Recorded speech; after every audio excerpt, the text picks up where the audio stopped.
Open for Business is presented by Eagle Broadcasting Corporation and Globe My Business. Create your success.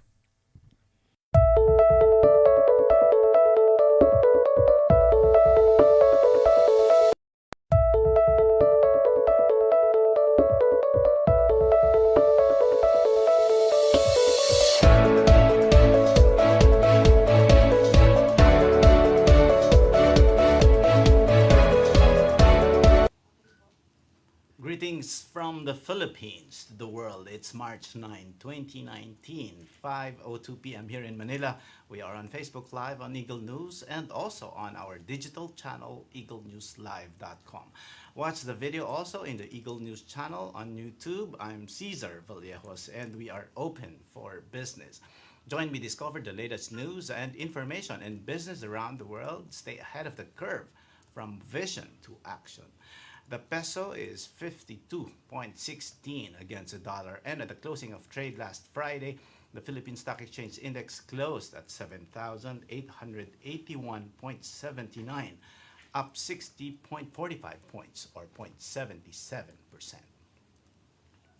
According to the Housing Industry Plan 2012-2030, an industry roadmap prepared by the Subdivision and Housing Developers Association and the University of Asia and the Pacific, the industry's goal is to produce 2 million homes from 2017 to 2022 and another 7 million homes from 2023 to 2030.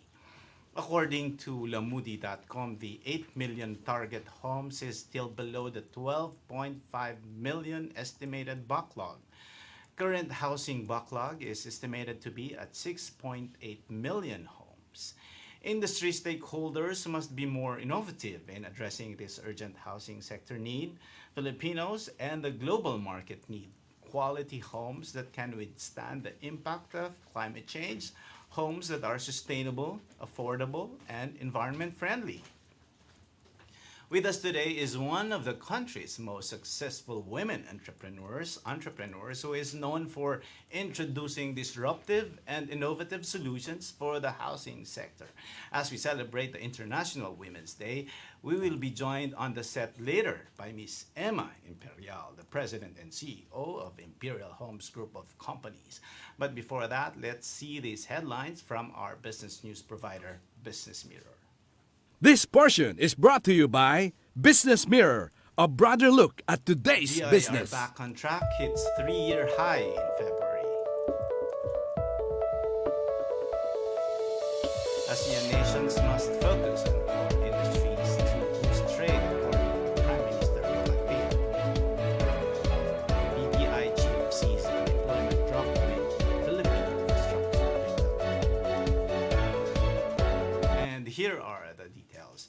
The Bangko Sentral ng Pilipinas took advantage of clearer economic conditions and a stronger value of the peso against the US dollar to build up its dollar defenses to a 3-year high in February. On Thursday, the central bank reported a $410 million increase in the Philippines' gross international reserves as of February this year from the previous month. This is translated to a GIR level of $82.9 billion in February this year, up from the $82.5 billion level of dollar reserves in the previous month. It is also $2.5 billion higher than the $80.4 billion level seen in the same month last year. The February GIR level is the highest level of dollar reserves since October 2016 when it hit $85.1 billion. This is also the fourth consecutive month that the GIR increased from its previous month's level. The country's GIR is the level of foreign exchange holdings the central bank has during a given period. It is a crucial component of the economy as it is often used to manage the country's foreign exchange rate against excess volatilities. Malaysian Prime Minister Mahathir Mohamad said Southeast Asian economies must focus on the development of certain industries to improve intra-region trade, and local business leaders are in favor of this. At the Malaysia-Philippines Business Forum held in Makati on Thursday, Mahathir said the Association of Southeast Asian Nations should now craft a policy framework that will specify what industries each member country should focus on. With this, he argued ASEAN economies will be able to trade products and services that complement instead of compete. Despite having 600 million people living in Southeast Asia, we are still looking at ourselves as different countries with different domestic markets, Mahathir said in a speech. Merchandise trade by the ASEAN amounted to $2.2 trillion in 2016, of which 23.1% was between the regional bloc's members. The ASEAN is targeting to lower the cost of trade transaction by 10% and double intra-region trade by 2025. The Malaysian leader arrived in the country on Wednesday for a two-day visit. Trade Secretary Ramon Lopez said that what we really need to work on is how do we strengthen that intra-ASEAN trade, because I think while we have been talking about free trade agreements, there is a feeling that it is not yet that maximized. Total trade between ASEAN member states is just 25% of the regional bloc's total figures, Lopez explained. Should leaders give Mahathir's proposal a chance, Lopez said that the Philippines will most likely push for the development of its semiconductor industry, which is responsible for over half of the country's export pie. Unemployment figures will further go down in the months to come on the back of strong demand for workers in the construction and manufacturing sectors, the country's trade chief said on Thursday. On the sidelines of the Malaysia-Philippines Business Forum, Trade Secretary Ramon Lopez said the government is counting on the construction industry to employ aggressively more workers over the next months. This recruitment rush in construction will be crucial to the lowering of the country's unemployment rate. Data from the Philippine Statistics Authority reported the number of Filipinos without jobs went down to 5.2% in January from 5.3% during the same month last year. The construction industry is currently experiencing a construction boom with the government's infrastructure build-up program. An estimated 8.4 trillion will be spent until 2022 for various big-ticket public infrastructure, including 75 flagship projects. On top of construction companies, manufacturing firms are also expected to be aggressive employers this year. And we will be talking with the president and CEO of Imperial Homes Group of Companies, Ms. Emma Imperial, when Open for Business returns. Open for Business will be back. Stay tuned.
Open for Business is presented by Globe My Business. Create your success.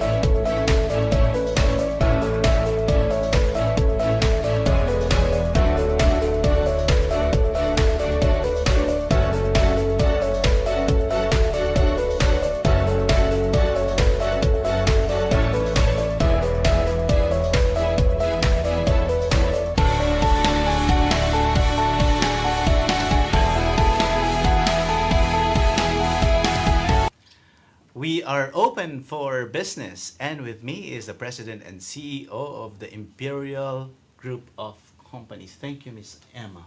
Miss Emma Thank you, Imperial sir, for coming. inviting me.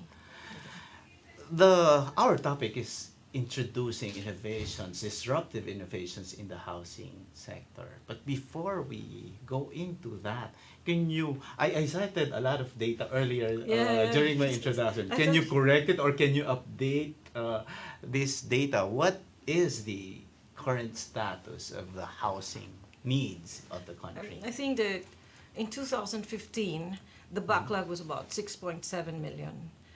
And Wow. currently, it's about 5.6 million. That includes the... What year was that, Miss Emma? That's 2015 for the 2015. 6.7 million or 6.8 million, as you said. Okay. So there's a little bit of change. So the Mhm. backlog now is like 5.6 million. But many of the backlog is really on socialized housing. And Mhm. those include even the blighted dwellings where it's the poverty level. So that is the area of the government. Mhm. For our area, it's about 2 million. That's what we're supposed to do, the private sector, I which is see. really for people who has income, Mhm. employees has income. So we developers put houses for them, and then it's taken out through banks or pag-ibig funds. I see. So, briefly, Miss Emma, can you give us the different segments of the market? Because you said there is a socialized housing. A lot of our viewers may not know that because when they say housing sector, it's just one and the same. But in your industry, there are various segments of the market. You have the socialized, and Yes. then there's the what's this Yeah. economic Yeah, housing. Can economic. you expound on the Yeah. different segments of the market? The socialized housing is now increased to 550,000. And most subsidies of the government, especially the interest subsidy by Pag-ibig Fund, is given to this type of houses. And the next level is the economic housing, Okay. which is up to 1.750 million. 1.70 1.750 million, 1.75 million. So the description or the difference is basically on the cost of the homes. The Am I cost of correct, the home, ma'am? and Okay. then with socialized, you get subsidy. The buyers pay 3%, very low Okay. interest rate. After that, they pay something like 6.375 up to 6.5%, and that goes to the next level, which is low cost housing, which is about 1.75 up to 3.2 million. Okay. So this is the So you have the classification. socialized, you have the economic, you have the low cost. Yes. What about the other higher? How do they call that sector? Well, we call it affordable sector, and we like me, we also build up to 5 million, 6 million. But when you get to that level of 5 million to 6 million, then you start selling to the middle market, middle Okay, income. okay. So that's also the medium cost That's a medium cost, housing. yes, And then yes. there's the higher Yeah. market. How do you call that higher market? Well, it's a high end, but High that's really about at the time we got data that's about 750,000 backlog, but I think it's now getting nearer. A lot of people are building that segment. We're not there. I'm not there. Okay, I'm okay. more on the low cost housing. Okay. And Which is exactly the area where there is a A backlog. real need. Yeah. Okay, a real need. Because I understand based on our research, there's no backlog as far as medium cost and of course the open market or the ones Yeah, that yeah. are in the higher end sector. Yeah. But the backlog is really in the socialized and in the Economic and low economic cost. and low cost. Yes. Okay, let's go to that supply and demand trends in the industry. So knowing that there is a backlog in your sector or in your area, how do you describe the supply and demand? When the demand on socialized housing is really the biggest, and this has to be addressed by the government. And currently, there's a lot of talks going on with the Department of Housing and to raise the limit, because right now the developers are saying 550,000 is too low already. You know, we're all losing money when we do this. So the creation of the Department of Housing is very good right now because now all the department or agencies are under one roof, so they can talk easily. Because before they were just they're making their own rules, and it's very hard to agree. So we're very positive that one day there's going to be something that's going to happen, because the biggest backlog now is really socialized housing, and it's affecting the the lower segment. Okay. Now, Miss Emma, you have been in this business for so long. As a matter of fact, you mentored a lot of people already, and you also keep saying on the various stakeholders like the government.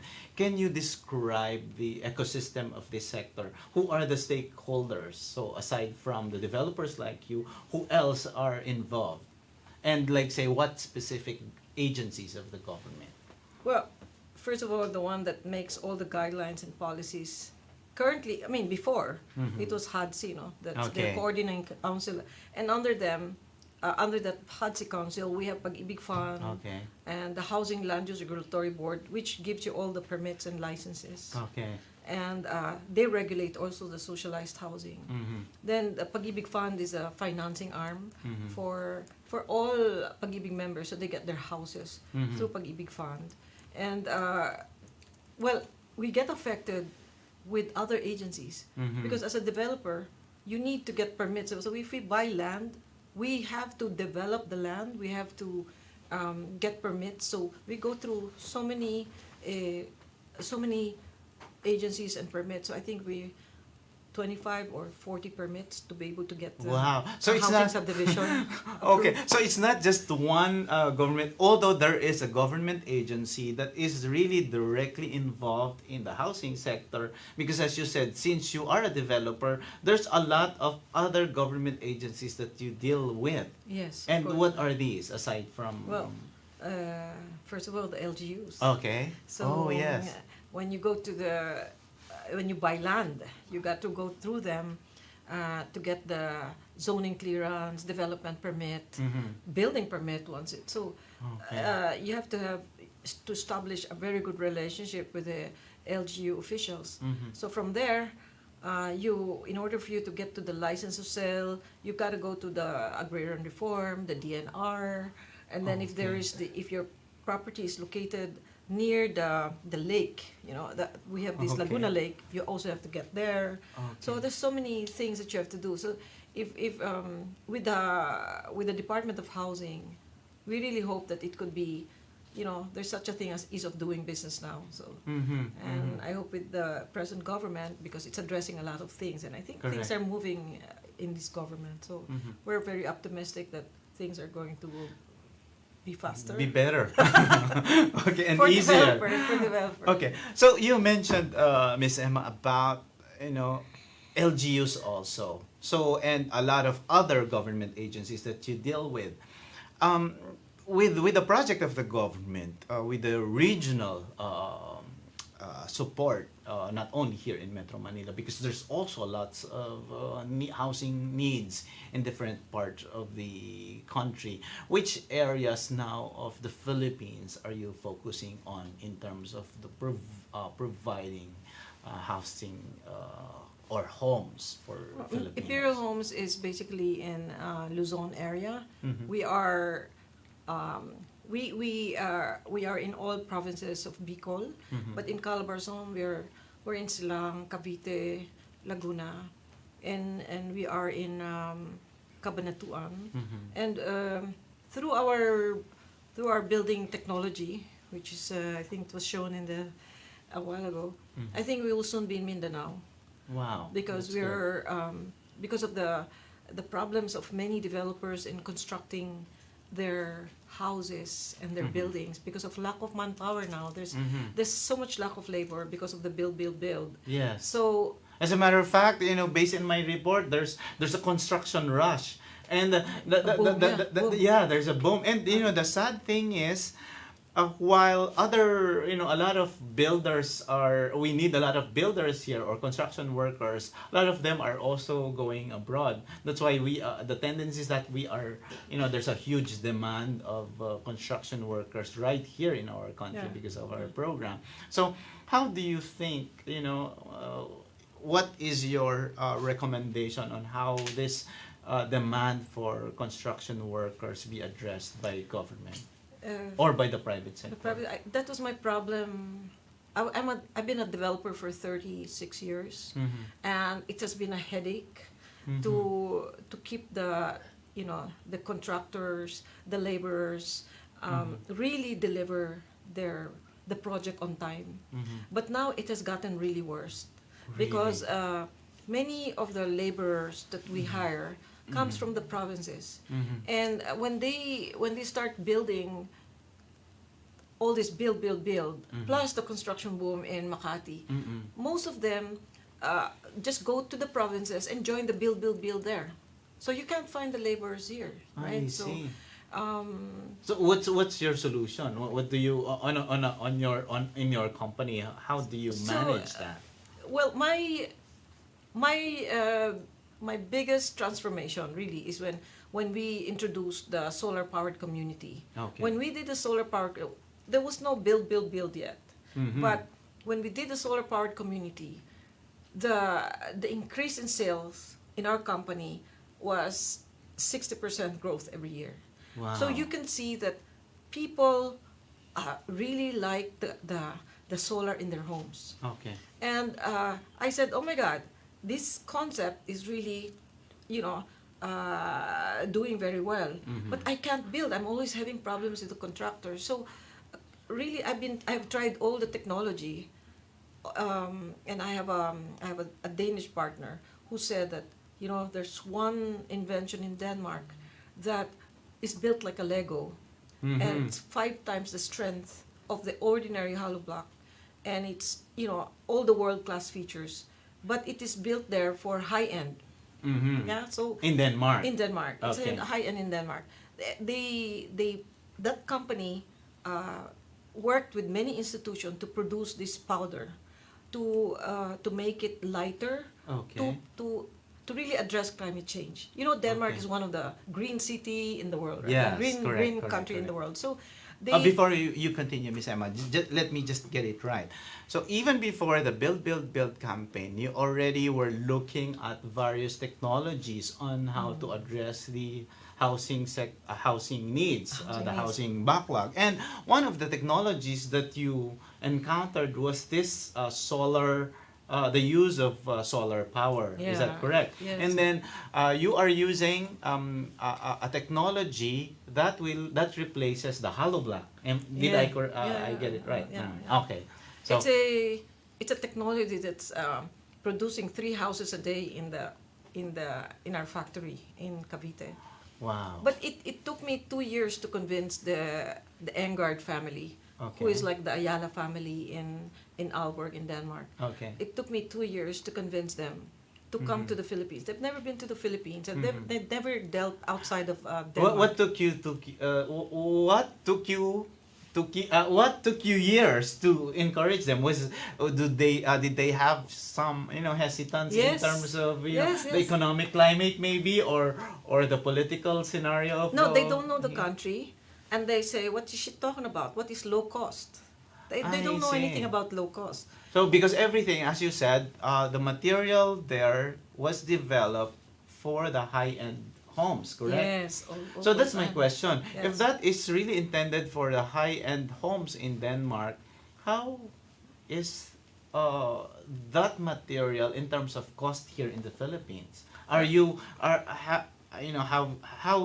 you make it affordable in the Philippine market? Well, first, how did I convince them, right? Okay. So when the solar park community got its so many award from World Bank, there was an award that was given to our company in Financial Times London for a transformational business award that addresses carbon reduction. So the company was one of the 96 that was awarded. It was the first for the Philippines. There was even Wow. no big announcement at the time. I just took it. But what I was more more focused on how to impress the Engards, the Okay. one who made this powder. Okay. Because it's phenomenal. You can build it like a Lego. And so I called him. I said, Torben, do you think if I'm awarded in London among 96 countries, you think I'm telling a lie? you know, it's time that your family gives back to the world, because there's 1 billion housing backlog, and you have to start and share your technology. And she said, you're getting award in London? I said, yeah. And I said, come over to my factory. So I went to... So the factory is in Denmark. Yes, in Okay. Denmark. And it was first time for me to be invited there. But I was ready. I was ready with my MOU. I was ready with my engineers in Manila to really make estimates. And when they said, how is this possible? Because here it's high end. And I said, what's the composition of your...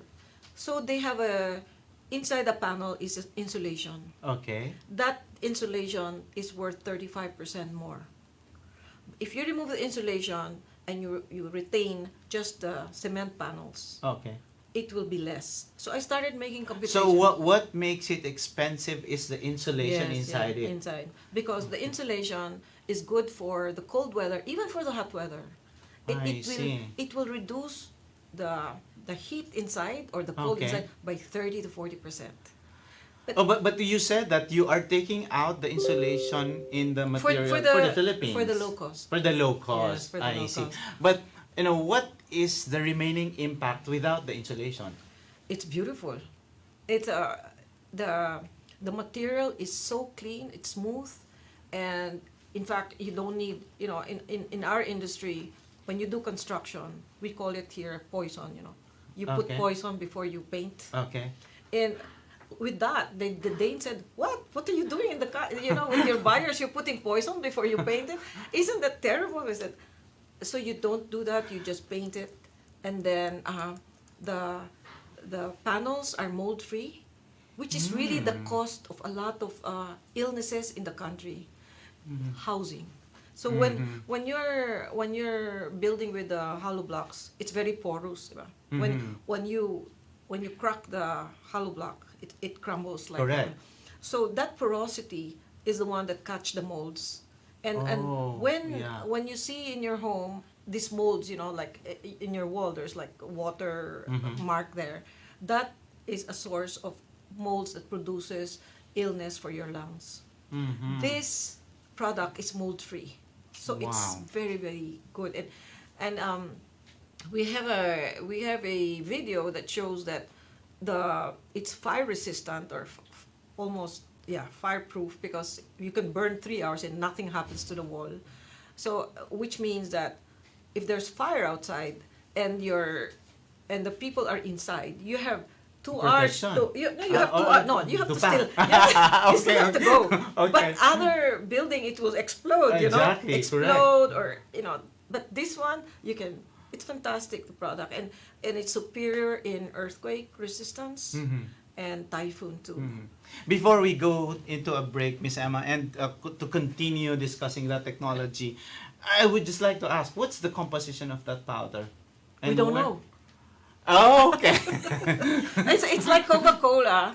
I mean, they will never share with you the powder's formula.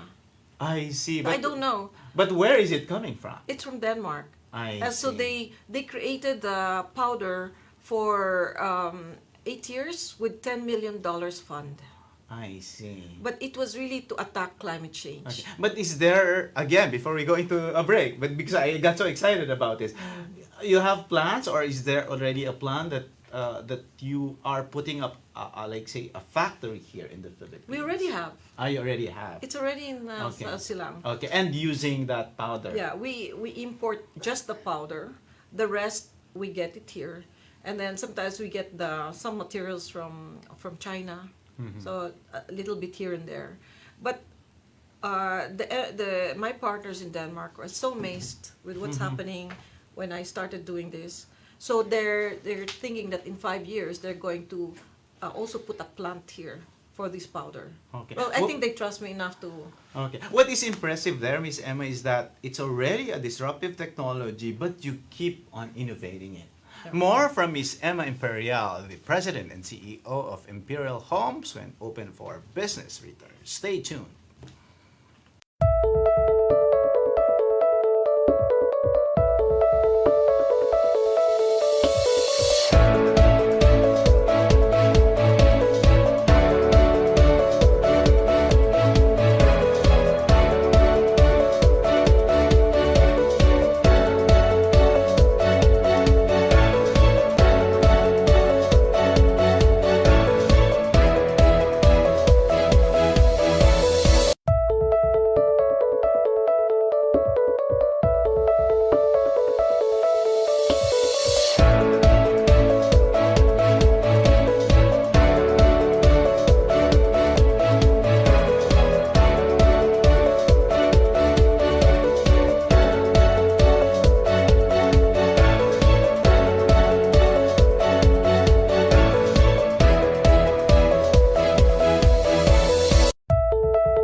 We are open for business, and still with me is the President and CEO of Imperial Homes, Miss Emma Imperial.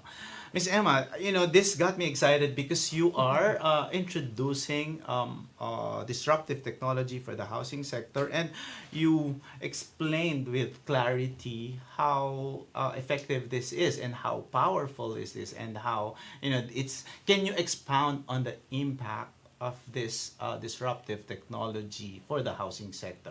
Number one, you mentioned about affordability, and then also how different is it from the normal construction material that we use. Can you expound more on the features of this technology? Um, First of all, there's nothing like it because it's high performance concrete. Okay. High performance concrete means that if you go beyond 8,000 psi, that's already high performance concrete. Okay. That means you can use it for bridges Uh-huh. and for infrastructure. So the houses that we build is only 2,500 psi. So for the real small houses, sometimes they use hollow blocks for at 500 or 1,000 psi. So can you imagine? This technology is 14,000 psi, Wow. and yet we're using it for the low income market. How good could that be? Okay. And it's the first time that a low-income buyer can really have a world-class home together with the solar solutions with battery. It's not even available to rich people like you. Oh, no. I belong to the socialized market, Miss Emma. Okay, the thing there is, how is this now impacting on the sector, and what are the feedback of the industry?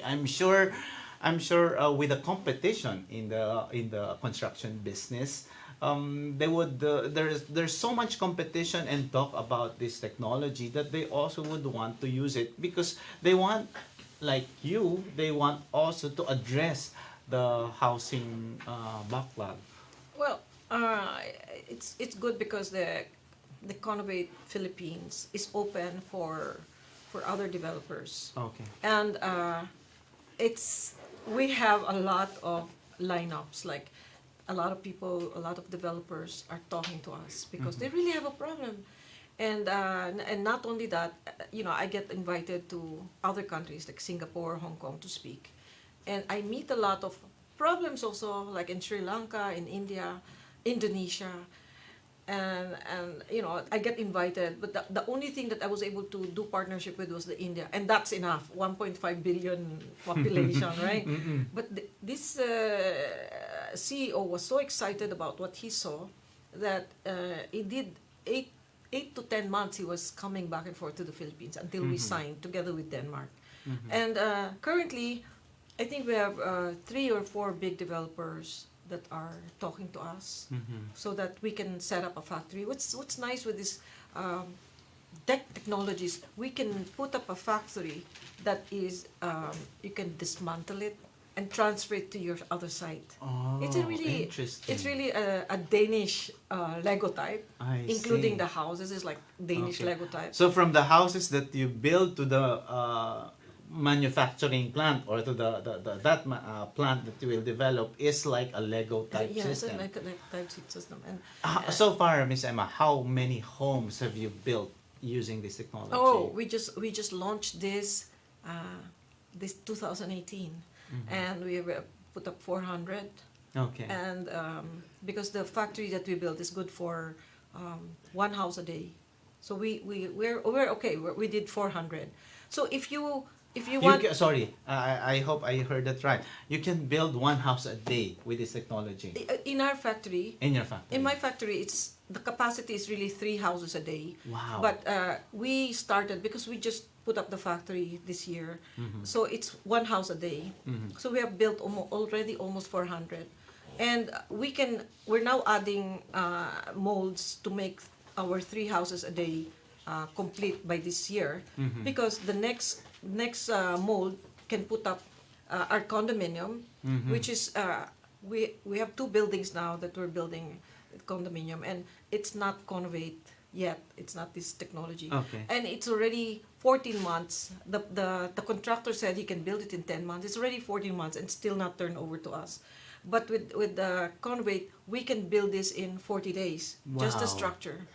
So it's Wow. really phenomenal because you don't need all these posts. It's all load bearing walls, so that's why it can.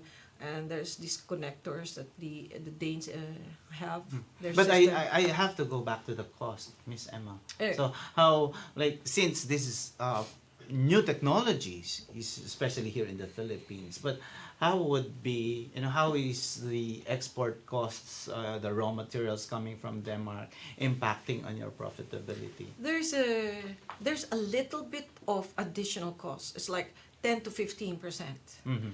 However, when we do all of the mathematical computations. Okay. So when you compute the early turnover, so for instance, hollow blocks or the panel system that we're doing now, you can finish it within 6 to 10 months, depending on the size of the house. With this technology, you finish it in 2 months. Wow. You can build.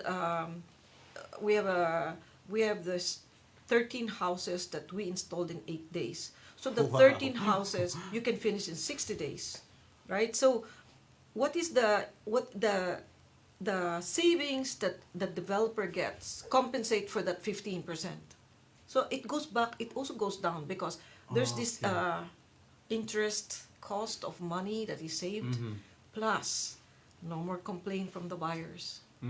Second, they're doing a renewable product, right? And then they're also going to be faster turnover to the buyers. The buyers will be happy. So That's this is the so Now, Miss Emma, in the introduction of this technology, I'm sure there are a lot of challenges also that you encountered so far. Can you cite, a few these challenges as you introduce this new technology? well, a lot of your viewers probably are people who would like to be entrepreneur in the future. Well, when you want to be a successful entrepreneur, you got to take risks. And when I was trying to build this factory, and it was a huge factory, when we first made our first panel, it's like I was giving birth. Because I want to know if the panel is really working, right? So when we first poured the first panel, the reason why it's so fast is because the powder cures the cement so fast. So the fastest curing time for a precast system, which is very expensive, would be about 24 to 48 hours. This one is 6 hours, it's cured. Wow. So but during the time that they poured, the time that I was going to sleep, and the Danes were in my house. They were working with me. So evening, I was talking to them in the morning. So in the morning, I was like having butterfly in my stomach. I said, "How's the panel?" And then they took picture. I said, "Great, the panel's good." Of course, they know that the panel's gonna be okay. Yeah. But they were always kidding me. So well, there are times that the people that are being trained from the province, we train our foremen. Of course, we train the people that are close to us. Which is my question. Is it hard for this new technology to be introduced to Filipino workers? Because I'm sure since it's a new technology, there's supposed to be a learning curve. But is it something that can easily be taught Yes, to? yes. Well, Yes, because the chairman of Conovate and the Ambercon, which is two big companies in them, came Okay. here, and he was so happy with the people in the factory and the installer. He was so happy that he was almost teary-eyed because he was like, I didn't know that this is gonna impact like this, because in Denmark they're mostly rich people there. There are no poor. Even the person who collect garbage, they're paid 300,000 a month.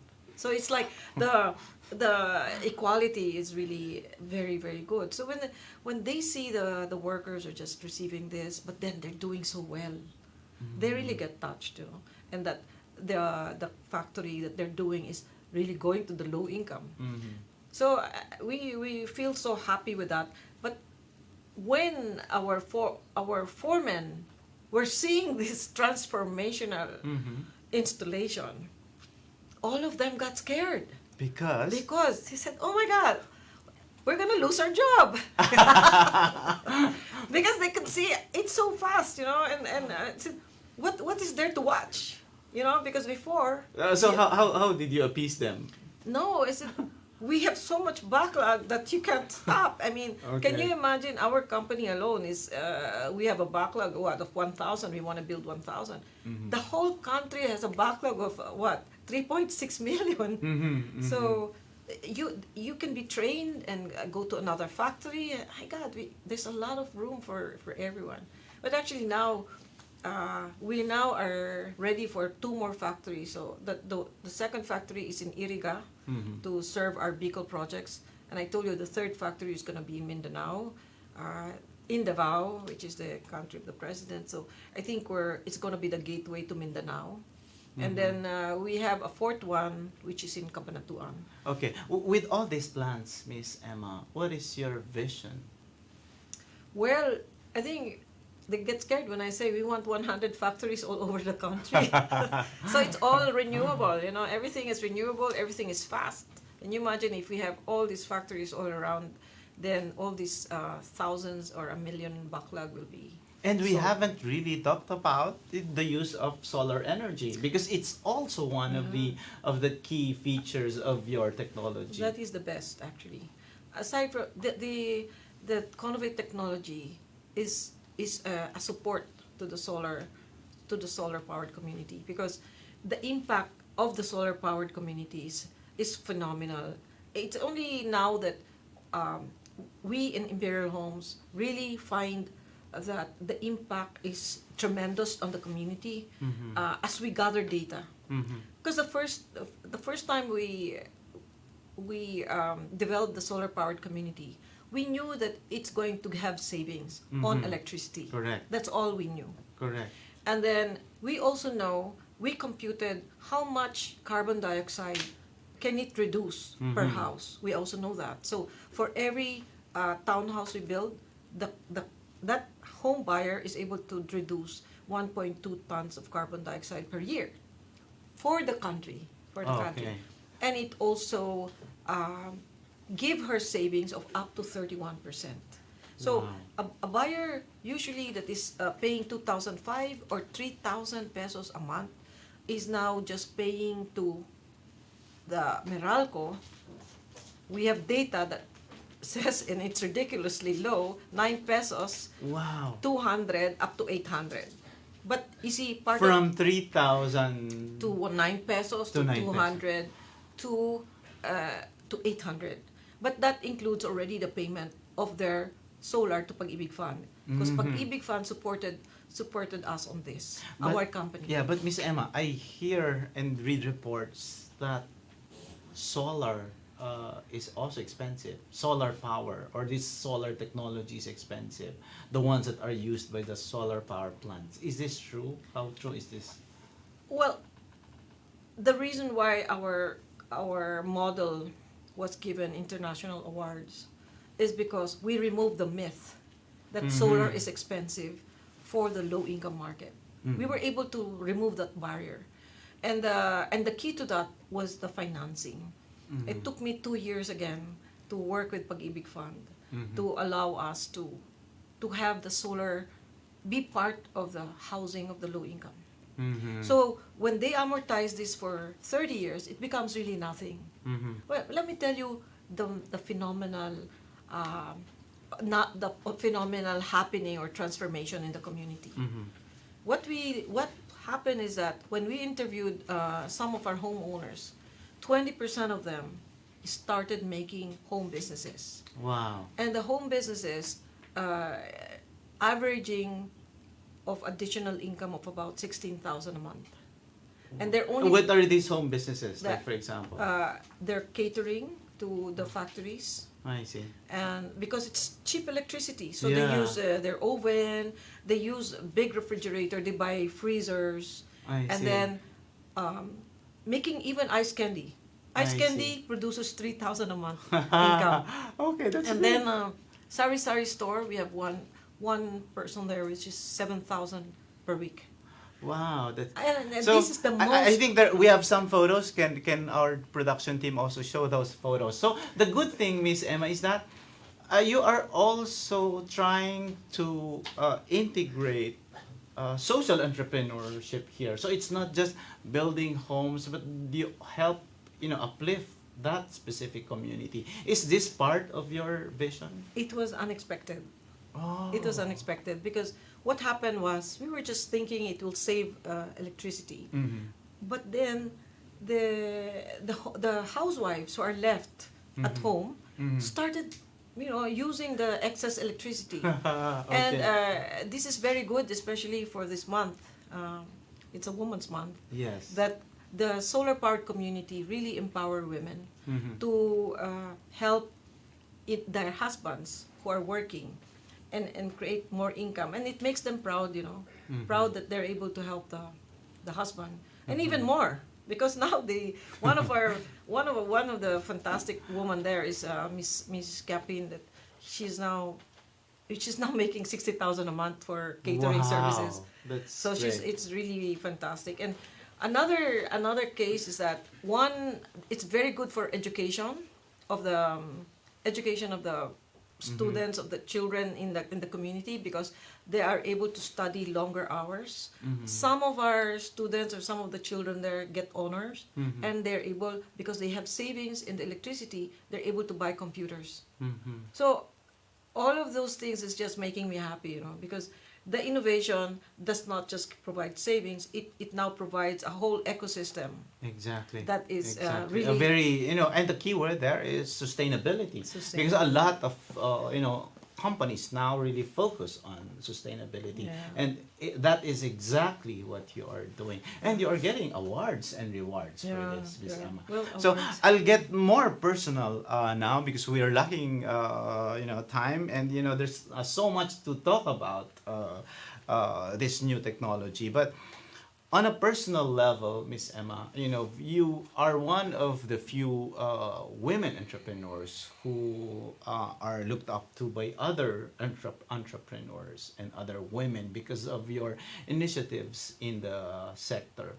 Can you expound on, what drives you to work and share this knowledge and new technology and try to get more of these initiatives, deal with the government, deal with another country to bring their technology into ours? What is your view of women in entrepreneurship? For women, I think I'm very big in love of country. So when I have another best friend, Marifa Zamora, who has a very big love for country. That's why our country is the number one call center in the world. She's so open to all the women leaders and put them all together so that they were able to make it happen. We overtook India. And in the same manner, uh, this is the way I'm trying to move. It's like I try to open to everyone so that we could be the solar capital of Asia, if not the world. Things like that. So that's what they have to have first. This love for country, and when you love the country, you love others, right? So you have to serve other people. That's really key to a successful company.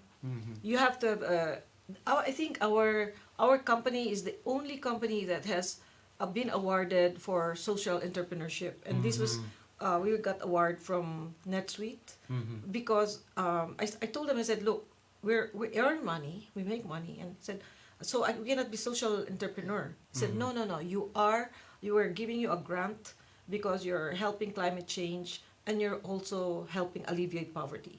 So it was unexpected that we got this grant from NetSuite. So for the young entrepreneurs, you guys have to always consider that if you want to start a business, it has to be a business for others, how you can help others, not first yourself.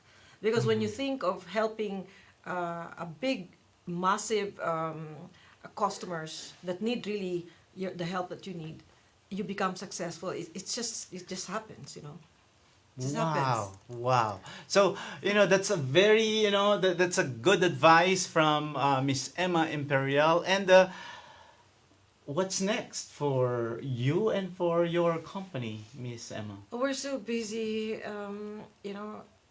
we were so busy looking for land and partnership because our houses are being grabbed left and right. So we're really doing a lot of business development. Plus, we're entertaining a lot of developers who are having problems in construction. So we'd like to share this.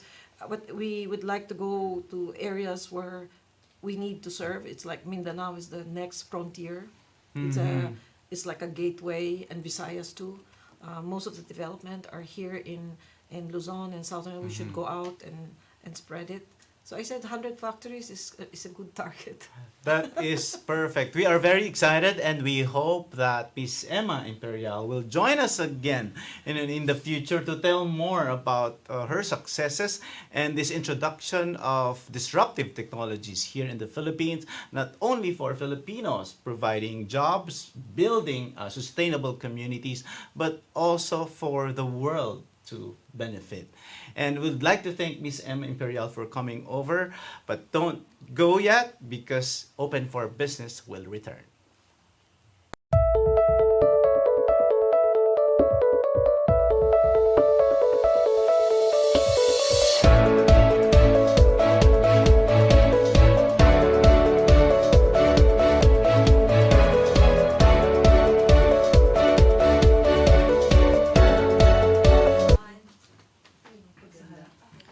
In our term of the week, you take a refresher of business terms to make you updated, more informed, and ready to make smarter business decisions.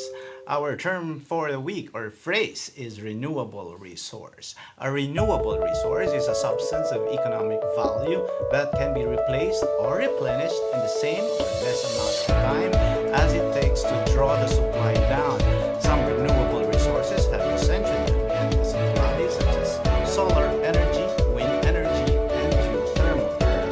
once a non-renewable resource is used, it is depleted and cannot be recovered.